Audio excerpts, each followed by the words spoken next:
네, 시청자 여러분 한 주 동안 잘 지내셨습니까? 인물과 질병 진행을 맡은 저는 송명정입니다.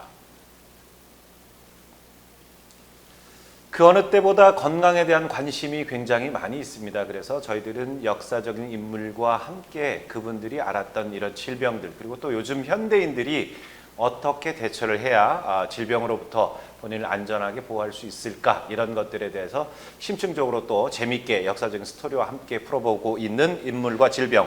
오늘도 좋은 말씀과 함께 인물을 소개해 주실 윤창규 박사님 소개해 드립니다. 여러분 인사해 주시죠. 네, 안녕하세요. 네.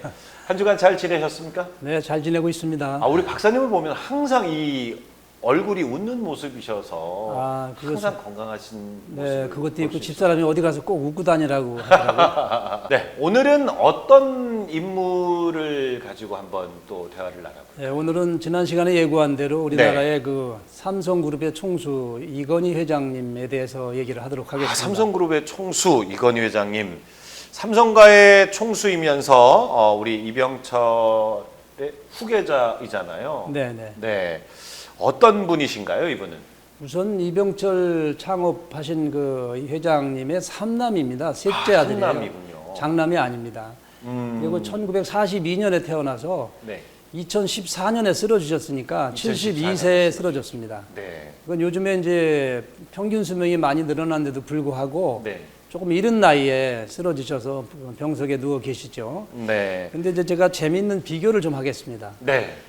삼성그룹을 창업하신 분이 이병철이시고 네. 그분이 아들을 셋 뒀는데 큰 아들도 아니고 둘째 아들도 아니고 셋째 아들이 네. 후계자가 됐습니다. 네.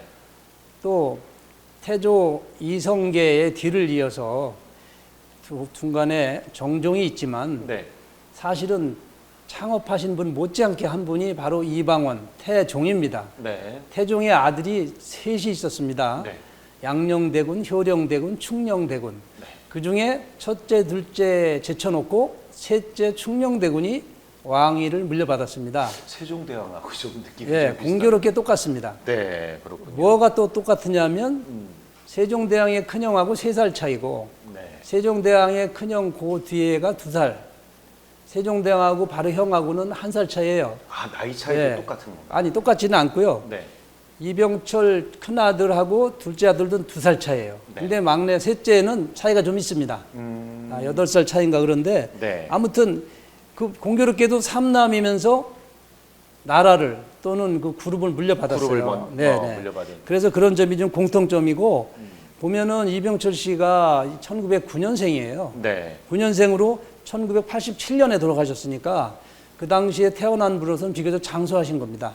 우리나라 나이로 78세까지 사셨어요. 78세 정도. 근데 79세인데 우리 보통 얘기하는 79세 우리나라 나이로 그래도 그 아버님은 비교적 장수했는데 네. 그 삼남 세 번째 이건희 회장님은 좀 이른 나이에 쓰러지신 거죠. 그렇군요.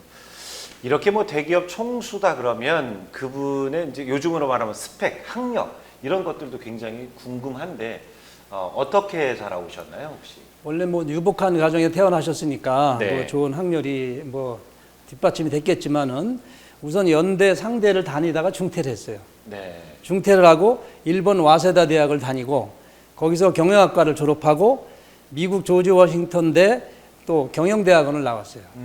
그래서 이제 유학 생활을 하고 돌아온 곳이 1966년입니다.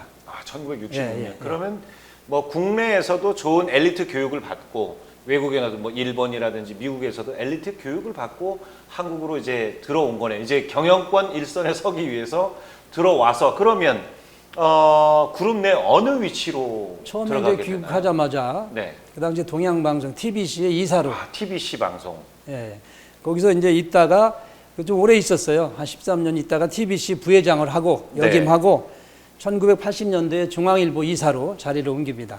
보통은 우리가 드라마를 보면 대기업의 이제 총수가 될 그런 자제들은 뭐 말단부터 이렇게 쌓아 올라오잖아요. 아예 시작부터 그냥 중역으로 이사로 시작을 했군요. 네, 뭐 그런 셈입니다. 그렇군요.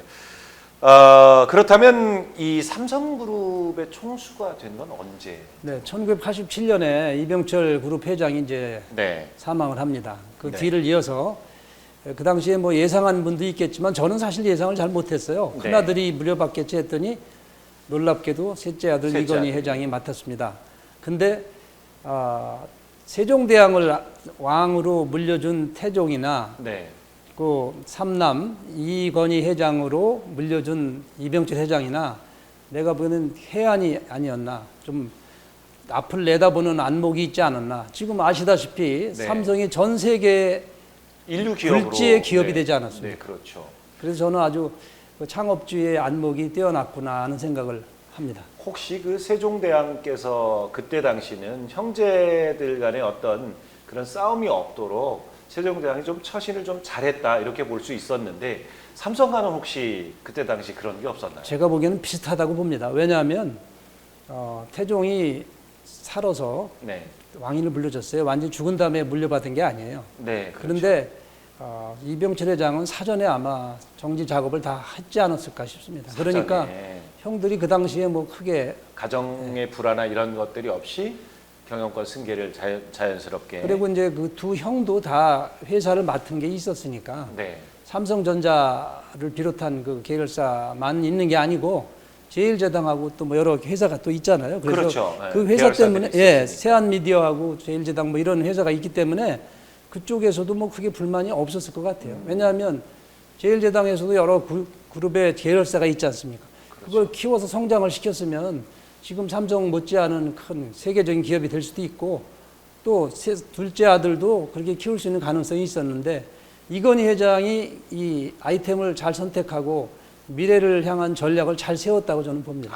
조금 더 다른 형제들보다는 좀 그런 경영 면에서 아이템 컨택 면에서 좀 뛰어났다. 네. 그렇게 승승장구하면서 삼성을 굴지의 세계 기업으로 우뚝 성장시킨 이분께서 무엇 때문에 어떤 병으로 쓰러지신 건가요? 네, 참 이건희 회장에 대한 얘기도 여러 가지가 많지만 네. 하나만 소개하면은 네, 삼성전자가 한참 잘 나가고 세계적인 기업으로 막 승승장구할 때 네, 기업의 그 중요한 임원들을 모인 자리에서 이분이 남긴 말씀이 있어요. 네. 뭐라 어떤 그랬냐면 말씀을 여러분들 앞으로 계속 밥 먹고 생각하면 밥 먹고 살 것을 생각하면 잠이 안 온다. 여러분들 생각을 다 바꿔라. 여러분들 마누라만 빼고 다 바꿔라 그랬어요. 그렇게 발상을 전환하지 않으면 미래의 기업이 생존할 수 있는 길을 못 찾는다. 그런 얘기까지 했어요. 네, 그리고 이분이 이제 불행히도 2014년도에 쓰러지셨는데 네, 제가 들은 게 아주 100% 정확하진 않습니다만은 대충 뭐 언론이나 뭐 이런 네네, 지인들을 종합을 통해서, 해보면 네. 갑자기 집에서 자택에 쓰러져서 병원으로 옮겨야 되는데 이미 심장마비가 와서 삼성가에서 세운 삼성병원으로 당연히 가야 되는데 불구하고 가까운 인근 성모병원인가로 갔습니다. 왜 그만큼 그러냐면 시간이 임박한 거. 골든타임을 놓치면 소생할 길이 없기 때문에 우선 소생을 위해서 가까운 병원에 가서 응급조치를 하고 네. 그 다음에 삼성병원으로 옮겨서 여태까지 계시는 걸로 알고 있습니다. 그러면 뭐 어찌 됐든 진단명이 나왔을 거죠. 네, 진단명은 뭐 지금 여러 가지 정황으로 볼 때는 네. 심장마비가 아니었나 생각을 네. 합니다. 심장마비. 예, 예. 현재도 지금 식물인간 상태로. 그렇죠. 아까 말씀드린 대로 네. 골든타임을 놓칠까봐 인근 병원에 갈 정도로 급박한 상황이었으면 네. 아마 이미 그때 심장 정지가 왔을 거예요. 심정지가 네. 와서. 그래서 응급조치로 좋아지긴 했지만 의식은 돌아오지 않고 호흡 그리고 맥박은 유지되는 그런 상태가 아닌가 싶습니다. 맥박만 네. 유지되는 그런 상태다. 그리고 어쩌면 호흡도 인공호흡기로 유지하고 계신지도 몰라요. 이건 제가 직접 보질 않았기 때문에 그냥 추측하는 거니까 시청자 여러분도 혹시 제가 그러니까. 확실한 걸 말씀드리는 건 그렇죠. 아니죠. 지금 뭐 주치의가 아니시기 네, 때문에 정확한 건 아니고 이제 뭐 여러 가지 보도 상황이라든가 정황으로 봤을 때 이렇지 않을까라는 이제 추측을 하고 계시는 건데, 그럼 심근경색 조금 전에 말이 나왔는데 이 심근경색은 어떤 병입니까? 심근경색은 심장에 가는 혈관이 막히는 겁니다. 심장으로 들어가는 예, 혈관이 막히는 혈관이 것이다. 처음에서 나와가지고 세 갈래로 갈라지는데 네. 그 갈라지는 어느 혈관 하나 또는 세 개가 다 막히는 경우도 있어요. 네. 세 개가 다 막히면 뭐 그 즉시 바로 즉사를 합니다. 즉사를 하는. 그런데 하나나 두 개가 막혀서 일정 시간 심장이 뛰지를 못해요. 네, 네. 그러면 이 몸에 체내에 혈액순환을 못 시켜주기 때문에 네. 특히 머리에 피가 안 가면 머리는 5분도 못 견디고 뇌세포가 기능을 못 해버립니다. 그러면 뭐 뇌졸중이나 이런 게 그렇죠. 어. 뇌졸중과 같은 상태가 되면서 그 골든 타임을 넘기면 심장이 돌아와도 뇌 기능이 회복이 안 되는 거예요. 그러면은 이제 의식을 못 차리고 뇌사 상태나 정상적인 생각과 행동을 못 하는 거죠. 그런 원인이 어떤 데서 뭐 다 여러 가지 원인들이 있겠지만 네, 대개는 뭐 기저질환이라고 보통 얘기하는데요. 네. 고혈압, 당뇨, 고지혈증, 저도 비만 조심해야 되겠는데요. 뭐 이런 것들이 원인입니다. 아, 고혈압이랑 고지혈, 당뇨 뭐 이런 것들. 네. 저도 그럼 굉장히 조심해야 되는 그런 상황. 지금 이제 건강진단 해보시면 네. 주변에서 저한테 그런 걸 많이 물어보세요. 건강진단을 했는데 콜레스테롤이 높다는데 네. 그리고 또 LDL이 뭐 높다는데 막 이런 뭐 말씀을 좋은 하시죠. 콜레스테롤이 있고 뭐 나쁜 네네. 콜레스테롤이 있고 네. 뭐 그런 얘기들도 있고. 그 이제 그렇죠. 고지혈증 중에 네. 콜레스테롤이 다 나쁜 게 아니에요. 네. 그 중에는 좋은 콜레스테롤도 있어요. 그걸 HDL, 네. 고밀도 콜레스테롤이라고 합니다. 고밀도 콜레스테롤. LDL하면 저밀도예요. 저밀도. 저밀도는 혈관 벽에 잘 달라붙어요. 그런 것들은 좀 없는 게 좋은 거고. 그냥 쉽게 생각하시면 혈관 속을 단단한 물질이 다니면 벽에 있는 거를 벽에 붙질 않고 통과가 되지만 네. 흐물흐물하게 저밀도로 다니면 달라붙잖아요. 혈관이 하수도로 막히고. 생각하시면 맞아요. 물이 세게 흘러가면 뭐 이끼가 끼질 않겠죠. 그런데 그렇죠. 천천히 이렇게 뭐 지저분하게 뭐 흘러가면 벽에 예, 뭐좀 맞습니다. 끼고 그러니까 콜레스테롤이 통로도 높다는 막히고. 것은 혈관 속에 그런 달라붙어서 동맥경화가 오고 혈관이 막힐 가능성이 높다 이렇게 보는 거죠. 아, 그러면 기저질환이 있었다는 거군요. 아마 이제 기저질환이 뭐 이런 것들이 있는 것들 좀 예방을 하려면 여러 가지 방법들이 있을 텐데요. 뭐 고혈압, 당뇨, 고지혈증 얘기만 해도 시간이 많이 걸리는데요. 그냥 네, 간단히 맞습니다. 말씀드리면 네.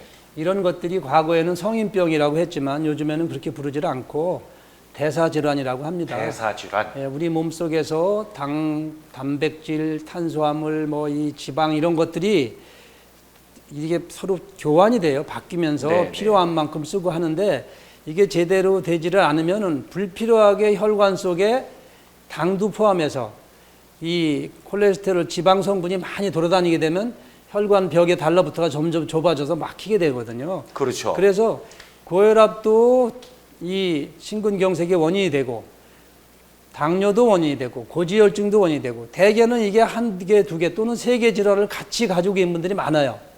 이건희 회장님 같은 경우는 제가 진료 기록을 보지를 못하니까 제가 그냥 정확히 뭐 우리가 알지는 보는 못하고 겉으로 보는 것만 가지고 판단할 일반적으로 심근경색에 걸리는 분들을 보면 네. 그런 기저질환이 있고 네. 또 생활 패턴이 특징이 있어요.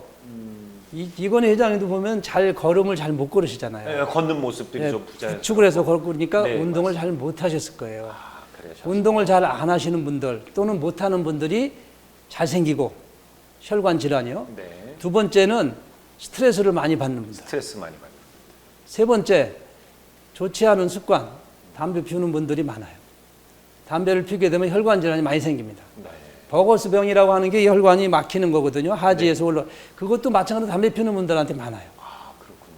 그래서 이런 당뇨, 고혈압, 고지혈증을 조절을 잘 못하시면 심근경색이 올 가능성이 높다 이렇게 말씀드릴 수 있습니다. 그러니까 뭐 부자여도 이 건강은 이런 경우에 이렇게 보면 어쩔 수 없는 것 같습니다. 어쩔 수 없죠. 네. 그 옛날 진시황도 네. 모든 세상을 다 가졌고 네.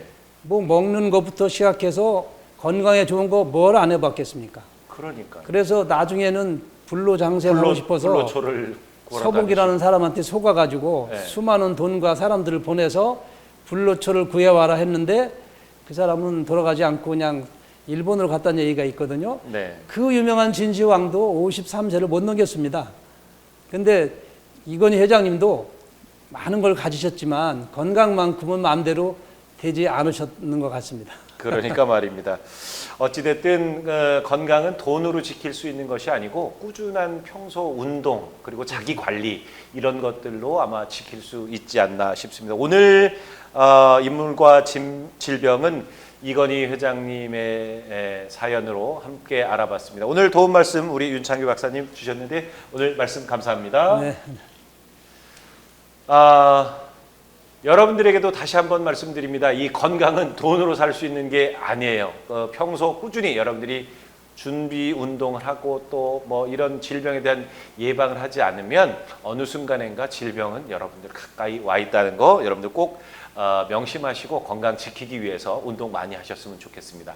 다음 주는 어떤 인물을 한번 짚어볼까요? 다음 시간은 이제 우리나라 인물을 한번 소개해드렸으니까 이제 네. 외국 해외 인물인데 해외 인물이군요. 네. 악성이라고 불리는 베토벤 음악가를 베토벤. 소개하겠습니다. 정말 저는 개인적으로 저도 뭐 음악을 좋아하고 있기 때문에 다음 주 베토벤 편이 정말 기대가 됩니다. 시청자 여러분들도 다음 주에 꼭 오셔서 베토벤에 대한 인물 함께 분석해 보시면 고맙겠습니다. 이번 주도 함께 해주신 여러분 고맙습니다. 저희는 다음 주에 뵙겠습니다. 감사합니다.